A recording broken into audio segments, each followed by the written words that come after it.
Olá, amigo de Deus Espírita. Estamos juntos novamente para mais uma leitura da Força Eterna do Amor de Madre Teresa de Calcutá. Hoje o capítulo A Raiz de Todos os Males, o Egoísmo. Quando ela coloca essa questão para a gente refletir,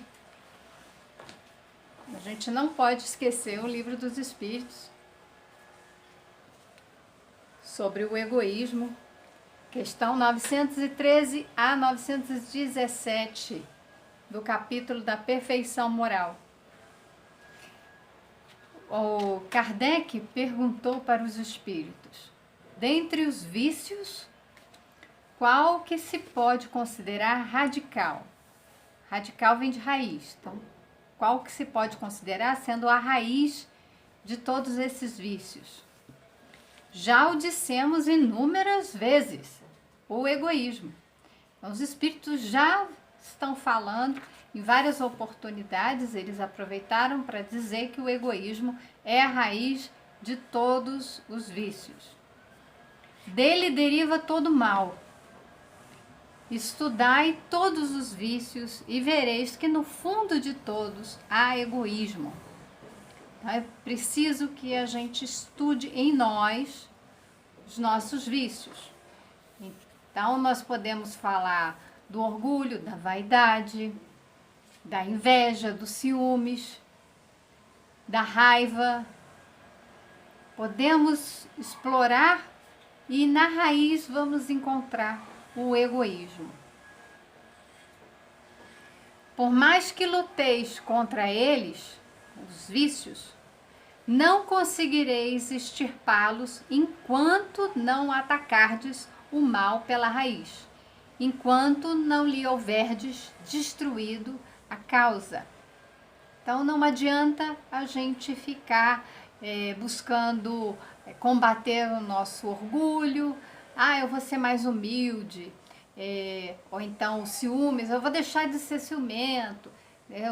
Isso é como se desse podas nos galhos de uma árvore, mas a raiz está lá profunda e ela faz com que os galhos voltem a crescer.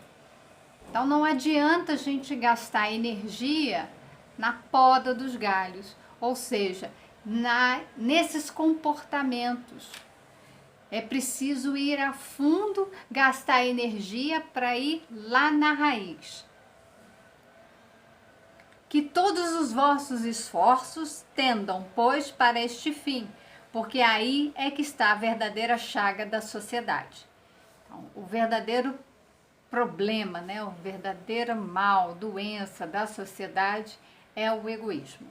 E o egoísmo é da natureza do ser humano imperfeito que habita um planeta de provas e expiações. Então, aqui prevalece o mal, ou seja, o que nos afasta do bem, o que nos afasta de Deus é o nosso egoísmo, é o nosso ego exacerbado, é o nosso ego em demasia, é o nosso ego doentio. Então, quando eu tenho o ego, ele em demasia, então ele exagerado, ele toma conta de tudo, ele não deixa que o eu divino, a essência divina que há em cada um de nós se manifeste. Ele toma a frente. Quem quiser aproximar-se da perfeição moral, já nessa vida, então, embora estejamos no planeta de provas e expiações, nós podemos e devemos, porque estamos aqui para evoluir, extirpar do coração todo sentimento de egoísmo, pois o egoísmo é incompatível com a justiça, o amor e a caridade. Ele neutraliza todas as outras qualidades. Se a gente pensar que Deus está representado ali no amor, na justiça, na caridade, essa essência divina em nós temos um sentimento de justiça, nós temos a vontade de amar, nós temos essa vontade de praticar esse amor fazendo a caridade. Isso está em nós, em potencial, latente, isso é a essência divina. Quando o ego toma frente, ele não permite que se faça justiça. Ele permite que o quê? Como não há justiça, há os meus interesses em questão. Então eu acabo sendo injusto com algumas pessoas, mas simplesmente para atender os meus próprios interesses. Então também não é possível amar sendo egoísta. O egoísta só pensa em si e não confunda com amor próprio. Essa diferença é preciso ser estabelecida, porque uma coisa é você amar a si mesmo, mas é o amar a si quando a gente já consegue amar a Deus, ou seja, amar a verdade, amar a justiça, quando a gente já consegue ser fonte do amor, quando a gente consegue amar. Então, quando a gente consegue amar, já estamos em contato com uma essência divina em nós. Então, nós desejamos para os outros tudo que também desejamos para nós. Nós fazemos o bem porque sabemos que fazer o bem ao outro é fazer o bem a si mesmo. Então, já há uma entrega, já há uma abertura para que o self se manifeste e o ego se torne pequeno, ele vai se apequenando. Então, quando Teresa de Calcutá traz esse capítulo, ela vai ressaltar exatamente isso. O egoísmo é quando a gente se eleva e se coloca acima de Deus.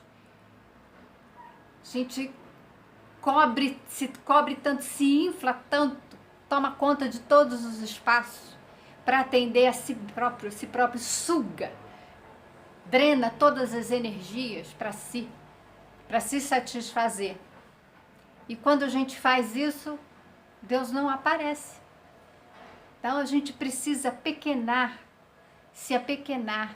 Por isso que o Chico falava, Chico nunca virou e falou assim: olha, eu sou luz, eu sou um missionário, eu sou o maior médium de todos os tempos. Ele não se vangloriava, ele se apequenava, porque ele sabia que ele era um instrumento e imperfeito, mas que ele se colocava de bom grado, de boa vontade para o trabalho. Ela faz a mesma coisa. Ela não se vê como missionária, ela se vê como uma pessoa comum, como a gente vai ler, em que ela se coloca à disposição de Deus. Para Deus se manifestar, nós temos que nos apequenar. O egoísmo talvez não seja bem compreendido por nós, os que pretendemos seguir o Cristo. Se nós compreendêssemos, nós já teríamos combatido.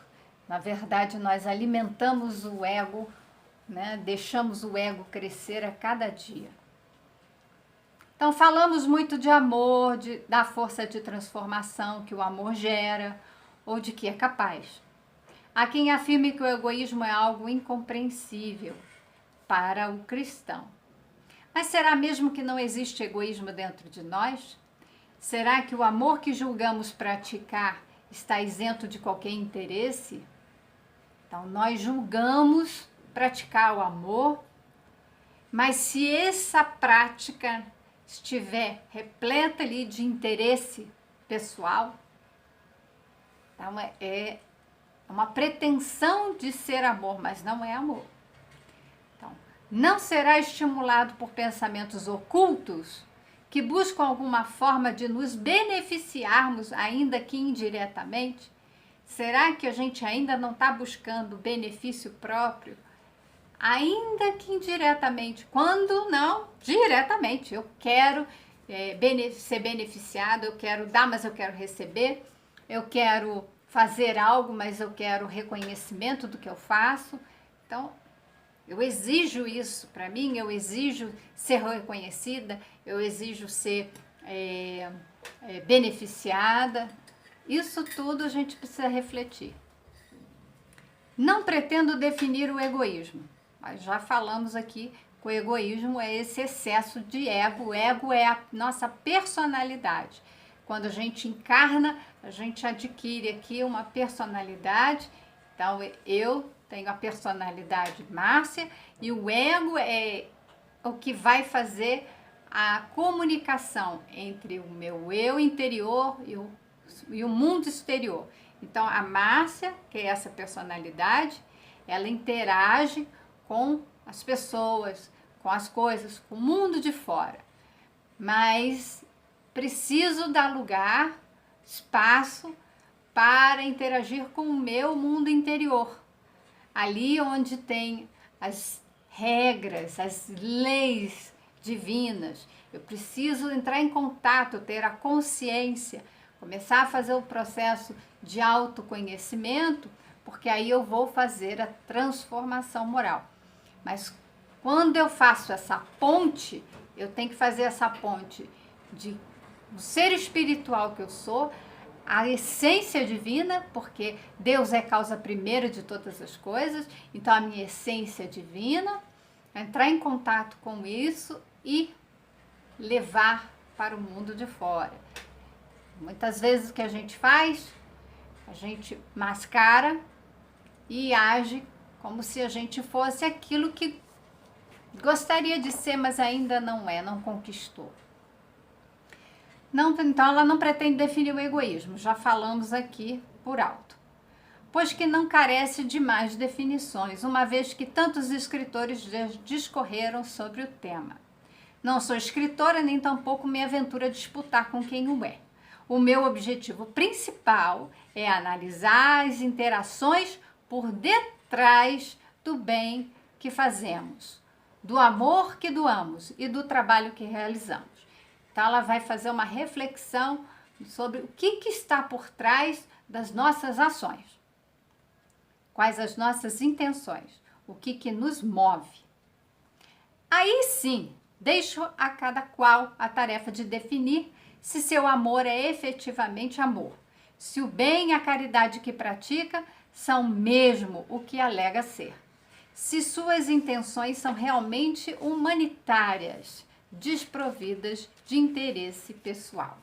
Então, a gente já viu que a caridade, ou seja, o amor em ação, precisa que seja desprovido de interesse pessoal. É o interesse pelos outros, pelo bem-estar de todos. Quando nos dedicamos ao bem e nos entregamos aos estímulos do amor, podemos afirmar rigorosamente que não estamos nos beneficiando daquilo que fazemos? Será que não estamos nos beneficiando? Talvez admitir essa realidade já seja um começo rumo a viver o amor em plenitude. Então, começar a pensar, refletir sobre as nossas ações, reconhecer que a gente tira certo benefício daquilo que a gente faz, e já é começar a ter consciência. Quando eu tomo consciência, eu já estou me direcionando rumo a esse amor em plenitude. Ainda não sei amar em plenitude, mas eu estou a caminho disso. Não ouso nem sequer especular sobre os interesses dos missionários criados pela humanidade. Então, a humanidade cria missionários. Missionário que é missionário, é Deus que enviou, ele reconhece o seu trabalho e faz em silêncio. Mas os missionários que a humanidade cria, esses missionários, eles gostam de um ruído, né? Discorro apenas acerca das pessoas comuns. Então, não esses que se acham grandes, mas desses que são pessoas comuns, como você e eu. Então, ela se coloca como uma pessoa comum, que pretendemos levar a cabo o pouquinho de que temos condições. Faça o pouquinho que você tem condições de fazer. Se cada um fizer o pouquinho que tem condições de fazer, o mundo será muito melhor. Então, o pouquinho que temos condições de fazer, de nós que passamos despercebidos em meio à multidão. Questiono-me também se meu próprio amor não é egoísta. Então, ela faz essa análise. Será que eu estou exercendo o amor ou eu estou sendo egoísta?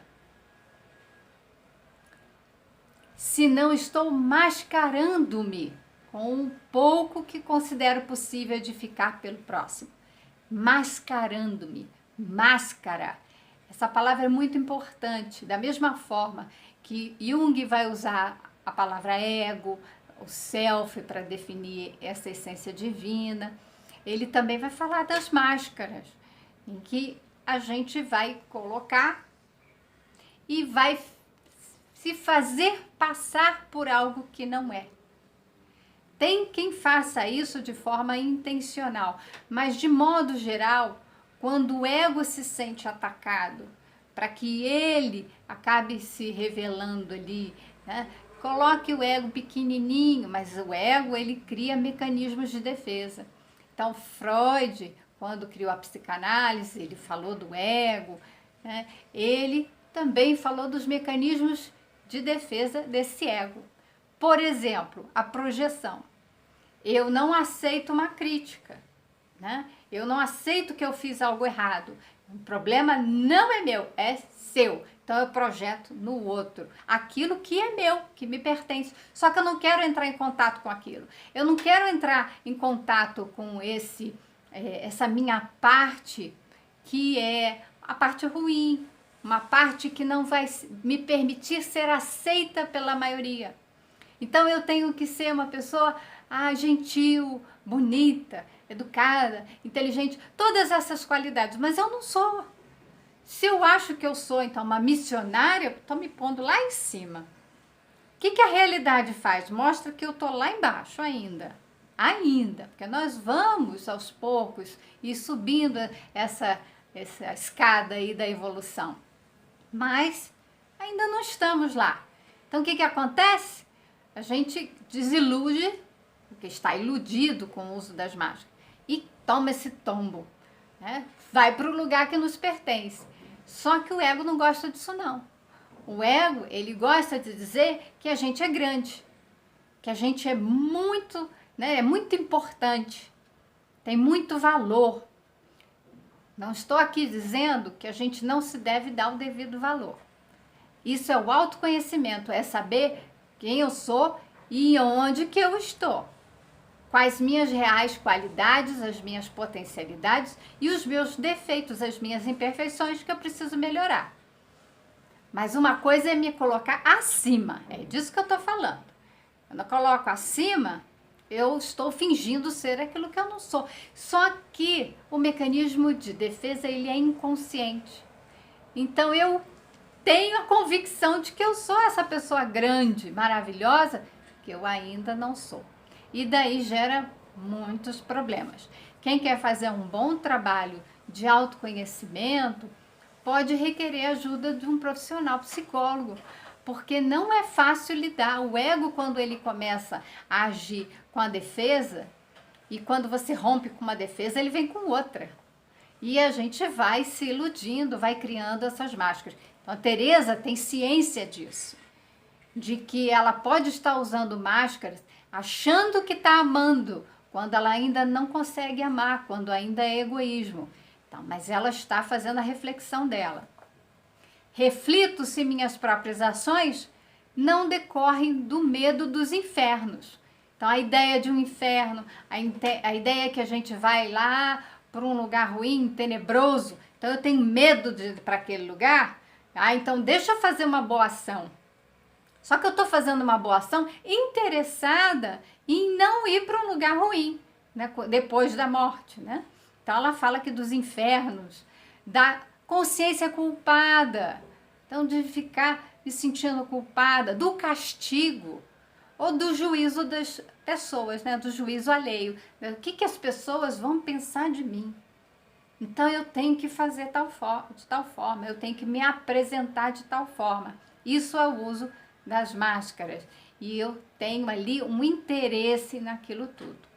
Vasculho o meu interior à procura de algo, alguma coisa que esteja em desacordo com os projetos de Cristo e seus ensinamentos. Então ela tem um parâmetro. Ela, nesse momento que ela faz a reflexão, ela tem o Jesus como modelo e guia. E ela faz a análise das suas ações de acordo com o que Jesus ensinou. Na questão 919A do Livro dos Espíritos, a gente pode ver ali o que é esse processo de autoconhecimento e Santo Agostinho nos dando orientações a respeito. Vale a pena ler quem ainda não conhece. Então, o que ela está propondo de vasculhar o seu interior, né? Ela busca as motivações reais, sem máscaras e sem disfarces. Agostinho também nos propõe que façamos a mesma coisa no processo de autoconhecimento. Quando um dia falei que o maior dos males é o egoísmo, quis dizer das verdadeiras motivações de nossas atitudes. A gente tem que entrar em contato com as nossas verdades. Quando eu entro em contato com a minha verdade, eu percebo o que o ego está fazendo. Porque egoísta todos nós somos. Todos nós ainda temos vícios. Se a raiz de todos esses males, de todos esses vícios é o egoísmo, todos nós somos egoístas. Então a reflexão é: onde está o egoísmo? Foi o que a questão 913 colocou. Onde está o egoísmo? Ela está fazendo essa reflexão. Onde que está o egoísmo nas minhas atitudes? Quais são as reais motivações? Eu fiz uma motivação do ego, né, egoisticamente ali, pensando, planejando. Então, é o que ela pretende buscar.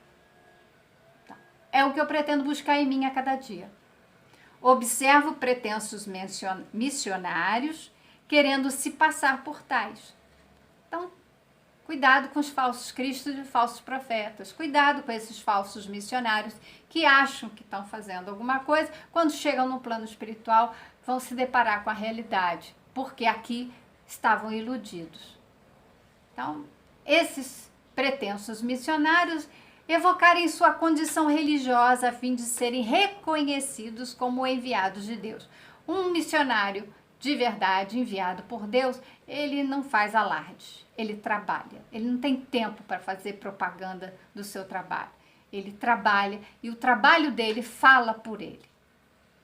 Torcem para que alguém note sua tremenda humildade, esforçam-se por se mostrar como diferentes dos outros.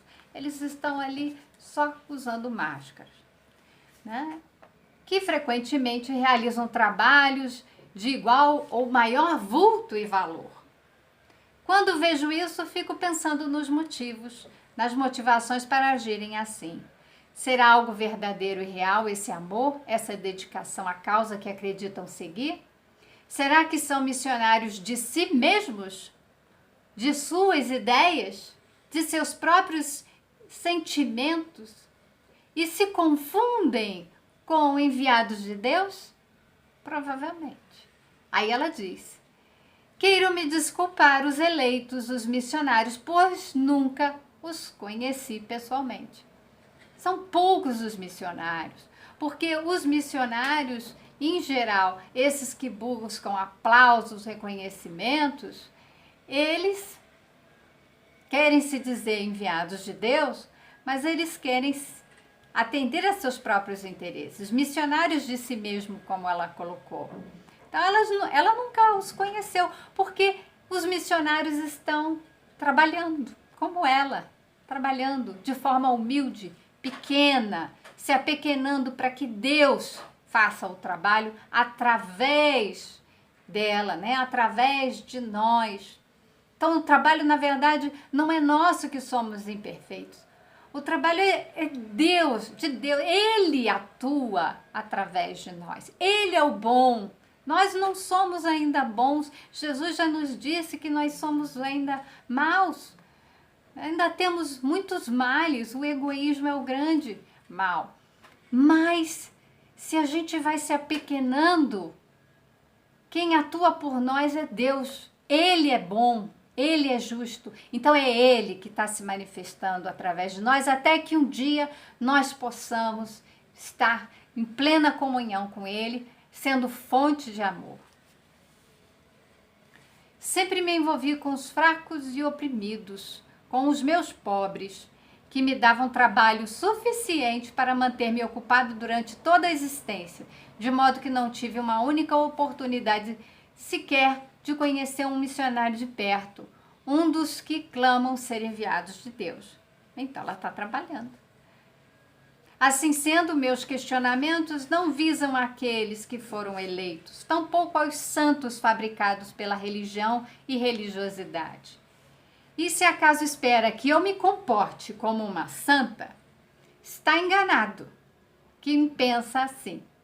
Talvez eu possa ser no máximo uma santa da escuridão, aquela que se expõe em meio às trevas da ignorância e fica por lá, entre os simples e necessitados. Ela reconhece a sua pequenez. Ela que foi uma grande missionária aqui, enviada por Deus, todos nós somos enviados por Deus. Mas ela reconheceu esse chamado e trabalhou em todas as oportunidades da vida dela. Mas ela esteve lá e ela permanece trabalhando, então, se reconhecendo ainda ignorante. A gente acha que sabe tudo. Os sábios se dizem ignorantes porque reconhecem que eles sabem tão pouco. O que na verdade existe é que mais existe é o desconhecido. Então, como que a gente pode dizer que é sábio?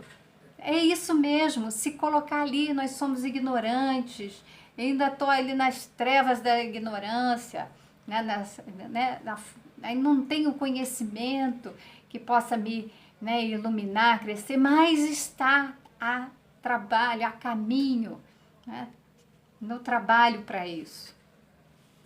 Ela está entre nós, os simples e necessitados. Se agora retorno para falar, é para os simples e comuns que endereço minhas palavras como eu mesma me considero. Por que Jesus falava também para os simples?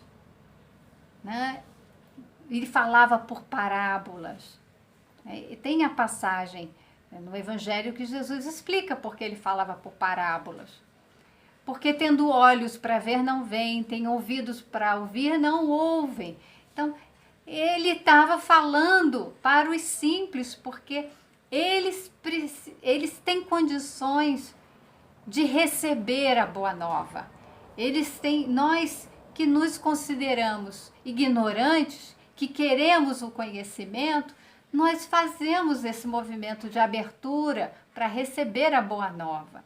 Então é assim que Jesus falava, para os simples que queriam, tinham sede, tinham fome de justiça, tinham sede, tinham fome do conhecimento, dessa luz. Assim ela também faz, porque aqueles que servem ao Cristo, já compreenderam os seus ensinamentos, buscam fazer o que Cristo fazia. No entanto, não quero mascarar a situação alimentando a crença de que todo pobre seja simples. Tá? Então, não é o pobre, a condição da pobreza, que significa humildade e simplicidade. Ela reconhece isso e nos explica. Aprendi em meu ministério que muita gente paupérrima pode ser orgulhosa. E como? Espero que compreenda que quando falo de pobres, refiro-me não só àqueles que estão socialmente em situação de miséria, mas acima de tudo aos pobres de espírito. É a estes que eu me dirijo. Então são esses os pobres de espírito, os humildes, aqueles que têm condições de receber a palavra de Jesus. Procuro estudar as palavras do Novo Testamento e verificar se nos exemplos dos cristãos primitivos não existe motivação diferente daquela que anima os cristãos de hoje em dia.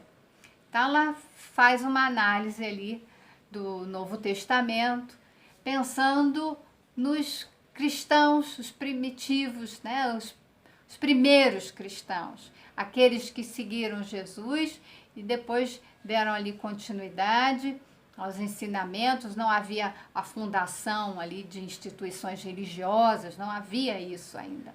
Eles pregavam o que Jesus havia ensinado. E ela compara. Será que o que os motivava é o que nos motiva? Hoje nós nos dizemos cristãos, mas será que praticamos o que Cristo ensinou? Conhecemos a Boa Nova? Conhecemos o Evangelho do Cristo? Na era da internet, da televisão, das viagens espaciais, dos aviões e das grandes descobertas científicas, gostaria sinceramente de saber se há algum interesse no bem que realizamos, no ideal que abraçamos, ou na projeção ou exposição de nós mesmos, que somos levados a aceitar e a até acentuar em nome não sei de quê ou de quem. Então, nós estamos numa era, né, de internet, rede social, né? E será que tem algum interesse nessa prática, nesse ideal, né, de levar o Evangelho, de praticar o Evangelho? Será que nós ainda não estamos ali com o ideal apenas de atender os nossos interesses? Ao analisar a questão das motivações, visando sondar a respeito do egoísmo e do amor que nos impulsiona, procuro também entender este grande mistério. Por quê? Se a causa é o bem, se o ideal é o de Cristo, se a motivação é o amor, por que razão os representantes do Cordeiro de Deus nunca se dão bem entre si? Pergunto-me isso porque, afinal de contas, não trabalham juntos numa casa comum, né? numa causa comum. Por que essas pessoas, os religiosos, né, têm crenças diferentes, mas se o ideal é do Cristo, ou o ideal é meu, né, é de cada um. Se nós temos a causa, o bem maior, o bem de todos, por que nós não nos reunimos, juntamos forças para transformar o mundo num lugar melhor? Não era de se esperar que tivessem diálogo mais franco e aberto uns com os outros? Se o propósito que os move é o ideal, por que então se colocar em lados opostos e tentar fazer sucesso, sendo indiferentes ao método, à ética ou ao outro, que trabalha em prol do mesmo objetivo, ainda que em outro aprisco? Por quê? Por quê? Eu acho bonito hoje o trabalho que o Papa vem desenvolvendo. Então, já o Papa Francisco deve ter feito aí o mesmo questionamento e se juntou a tantos outros, porque o ideal é comum. Nós estamos aqui para amar e cuidar um dos outros. É a lei maior, amar a Deus sobre todas as coisas. Não me importa que nome você dê para Deus. Não me importa se a sua religião dá outro nome, entende Deus de outra forma. A questão é que existe um Criador de todos nós, essa força primeira, a causa primeira, e que Ele é sabedoria, Ele é amor, e que ama a todos, indistintamente. Somos todos seus filhos, todos criados por Ele, e com um ideal em comum, amar ao próximo como a ti mesmo. É o amor. Então vamos juntar as forças, vamos começar a trabalhar nesse diálogo fraternal. Se alguém tem resposta a esses meus questionamentos, por favor, diga-me, pois ainda não descobri a verdadeira motivação de nós, cristãos. Temos para as tarefas que fomos convidados a realizar em nome do Nazareno.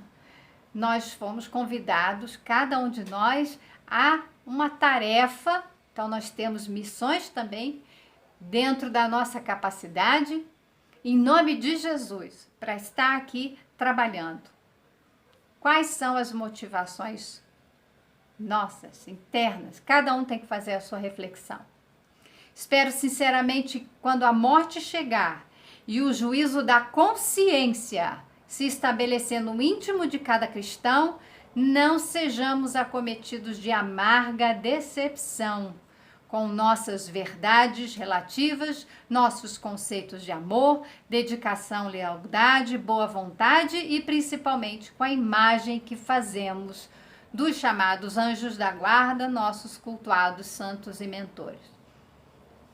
Que a gente comece a tirar a venda dos nossos olhos e passar a enxergar a realidade. Porque somos seres espirituais com uma experiência na matéria para a transformação moral do ser que se dá pelo método do autoconhecimento, para que a gente, quando aqui estiver, consiga trabalhar cumprindo a nossa tarefa, para ao retornar ao plano espiritual, nos depararmos com a nossa consciência lúcida, não mais aqui encoberta de ilusões e da matéria, uma consciência lúcida que vai nos dizer quem somos realmente, aquilo que fizemos, porque as nossas intenções não são secretas para Deus.